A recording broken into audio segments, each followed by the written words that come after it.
Kimberly Turner from cookingwithkimberly.com. Today we are going to talk about the easiest vegetable seeds to plant to get a good yield and harvest, and they're not difficult to grow. Okay, so I talked to my mom about it, and we came up with a short list of things that are very easy to grow. Okay, so let's start.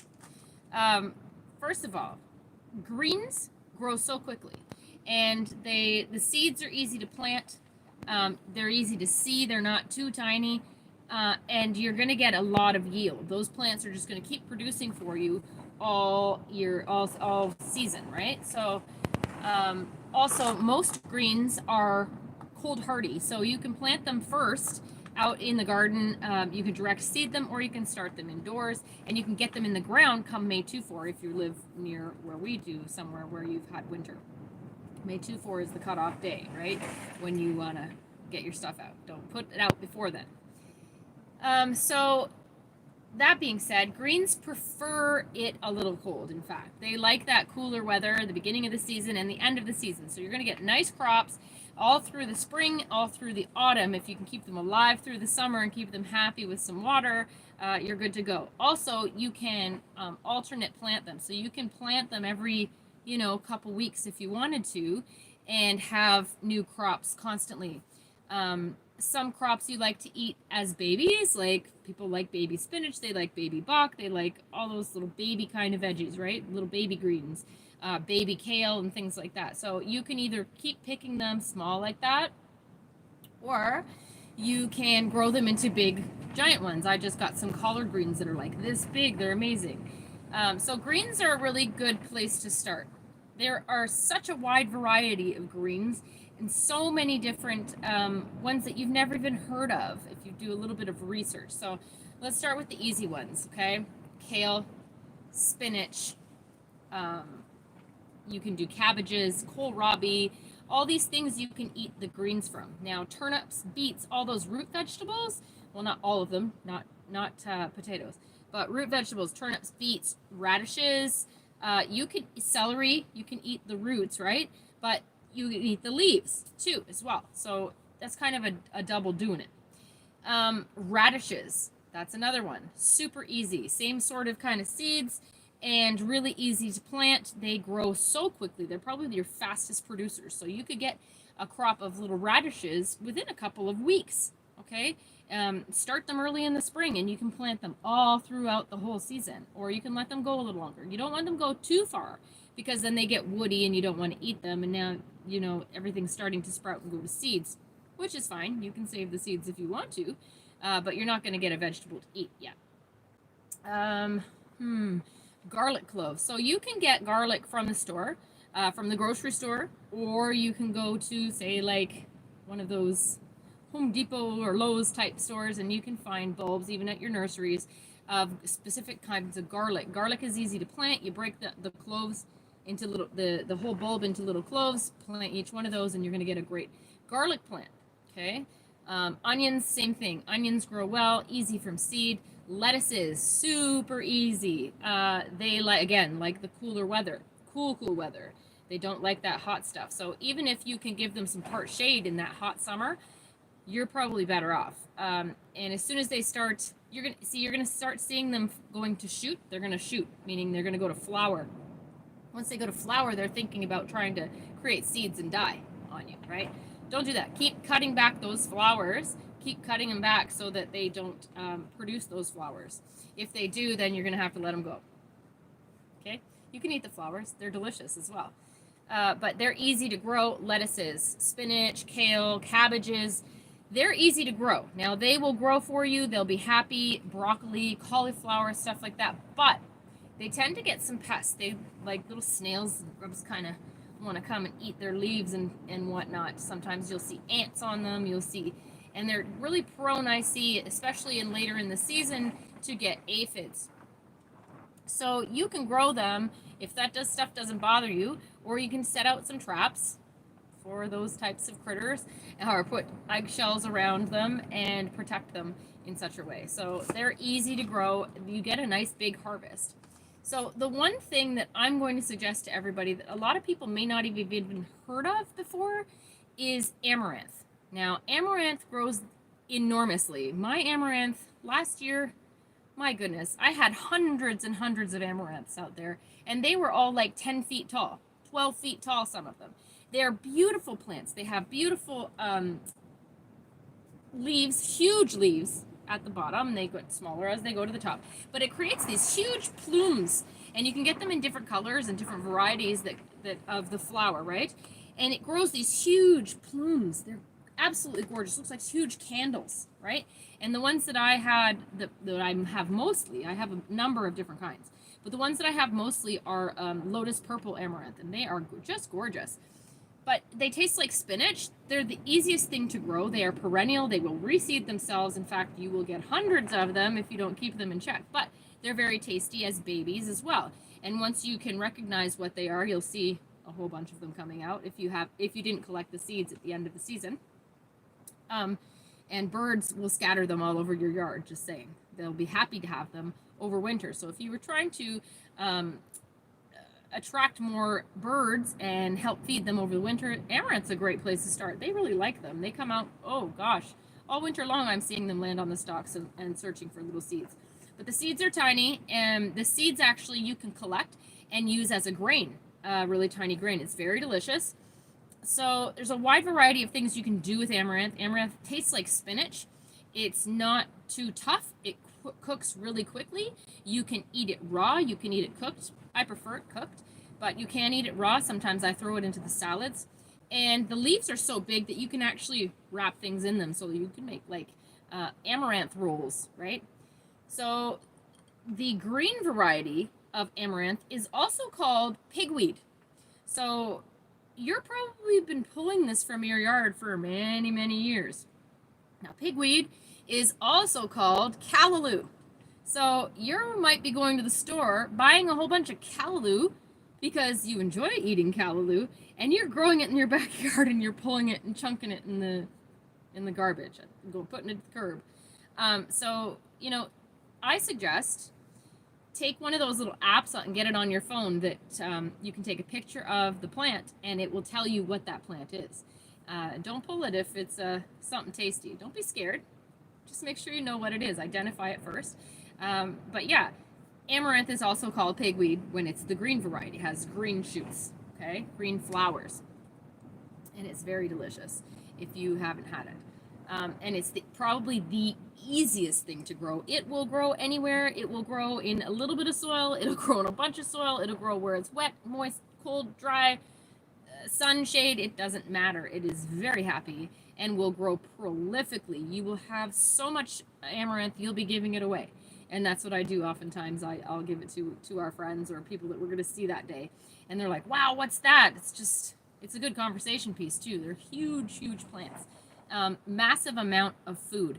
Not only that, you can also harvest the leaves if you have an overabundance of them, a bumper crop, so to speak, and you can dry them and use them as an amaranth flour. You can also grind the little seeds and use those as an amaranth seed flour. So there's a lot of options, okay? What else is an easy thing to grow? Now, Mom suggested tomatoes and peppers. I would say they're easy to grow. You can get them to grow, but in order to get them to fruit, you got to do a little work. You got to know a little something, okay? So you have to trellis your tomatoes. You have to put them up on little stake them up on little sticks or put them up a trellis. You also need to sucker some of the leaves, right? You have to learn how to do that. And then, you know, you've got to be on top of it. You've got to fertilize them, things like that. So they require a little more babysitting, and I suggested that wasn't one of the easiest ones, although it will grow for you. As for tomatoes, also, they say that you can't eat tomato leaves, but I know a lot of people that do. In fact, there's some cultures that actually do eat the tomato leaves. So look that up before you do it. Sorry, I've got some plants here I'm trying to get out of pots that have deceased on me.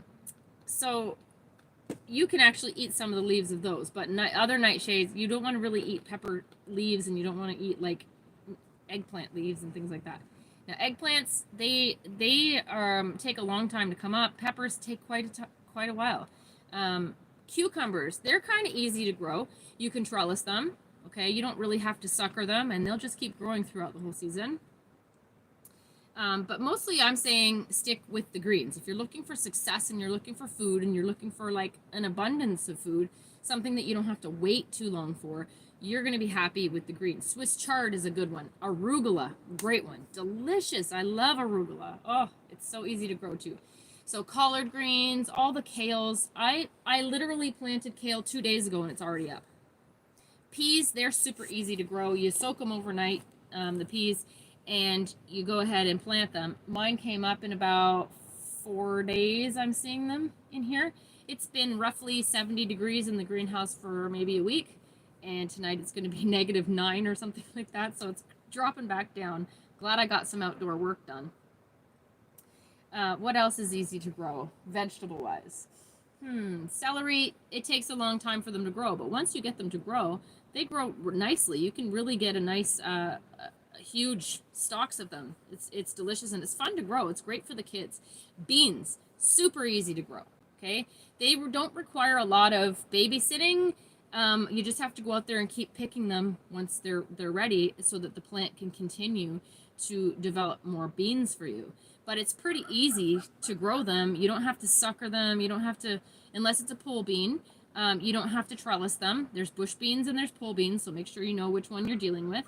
And it's not a big deal. Just put a trellis up, put a big cage up or something like that, or plant it right by like a fence, something like that, so it has something to grow up onto, and you're good to go. You get beans for the whole season. Scarlet Runners, they are a really beautiful plant.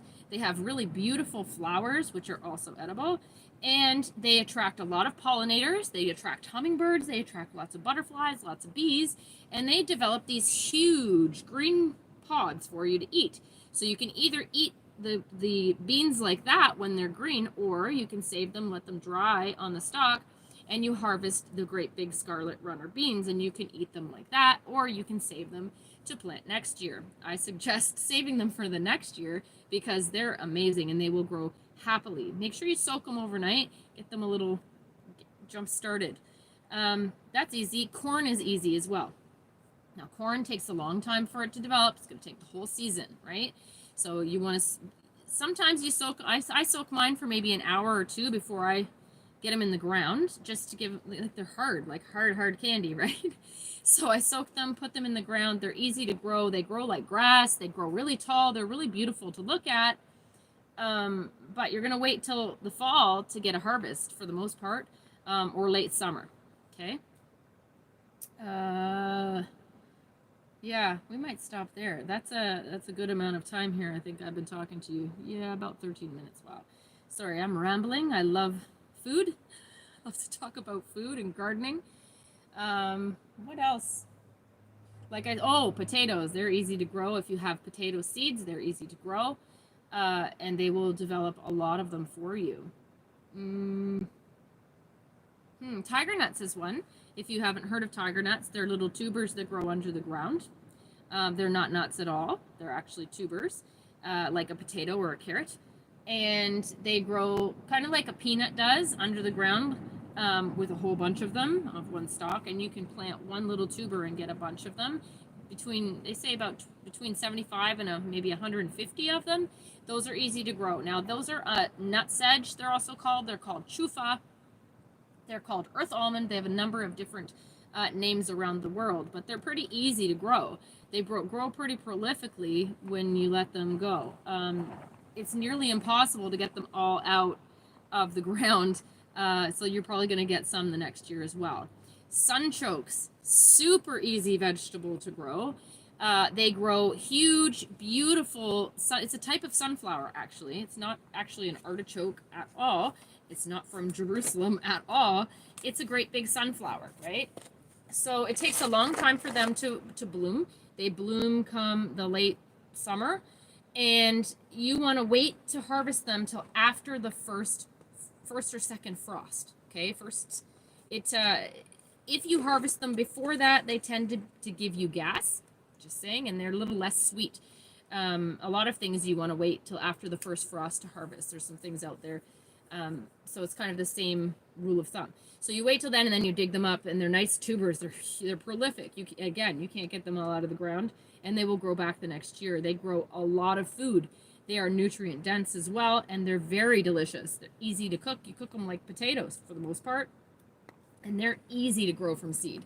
They will grow, and they will be happy. But you're gonna have it.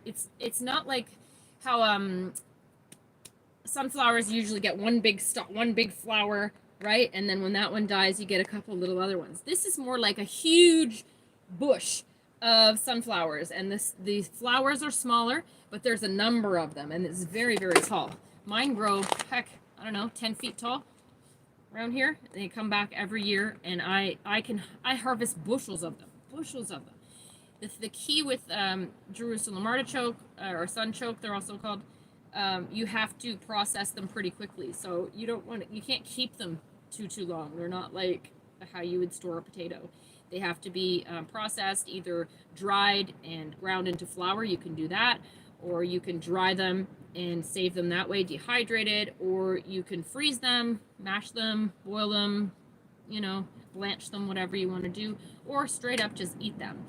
They're delicious.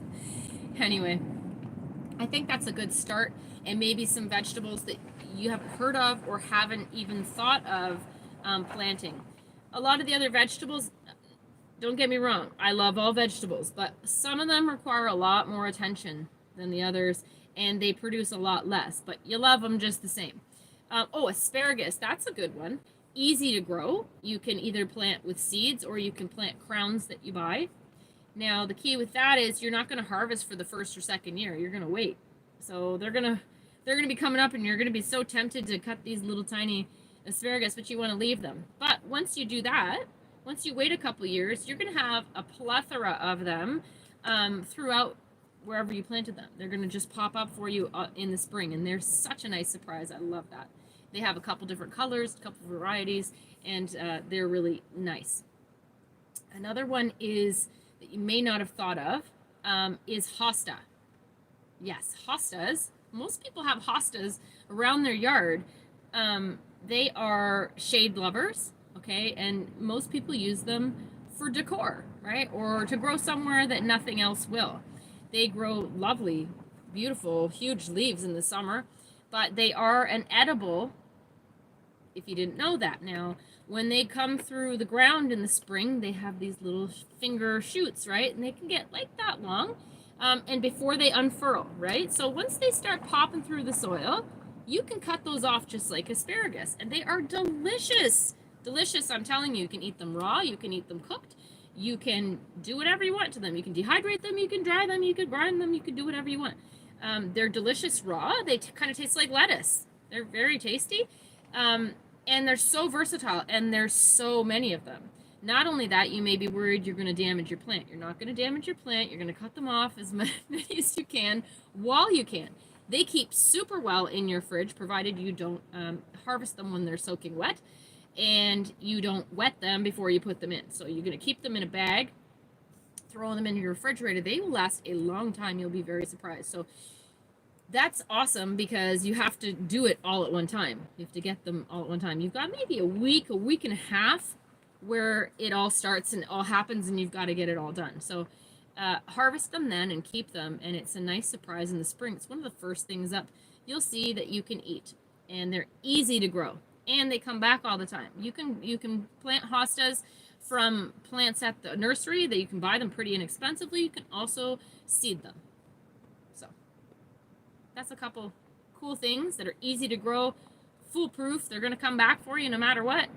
And something a little bit different that you might not have thought of. So that's what I'm talking about today. Easy vegetables to start for the beginner. Try it. It's cool. I even have a couple recipes, I think, on my site or on... I'll have to look it up and see if I actually publish the Hosta stuff. But I've got a lot of them unedited. If I can get them published, I'll do that for you. But if I do have some already published, I will link to it so that you can see what I'm talking about with the hostas. And when you cut them up, they're like little rings. It's kind of like how you would slice a leek. How leeks look when you slice them, and they're in little rings, consecutive rings, so you can separate them or you can keep them tight like that. Hostas are one of my favorite things. I just love springtime because everything just gets popping. And there's a lot of trees actually that you can eat their leaves. Maybe I'll have to talk about that tomorrow for you.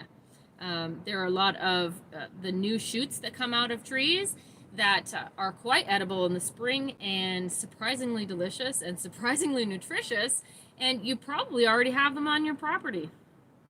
So let's talk about that maybe soon here. All right, thanks for all of you tuning in. I appreciate it. I wish I could see who's tuning in. I don't know how to do that yet. Jeez, I'm gonna have to figure it out. Anyway, be a champion in your greenhouse, in your kitchen, wherever you are, and eat deliciously. Bye. Ciao, guys.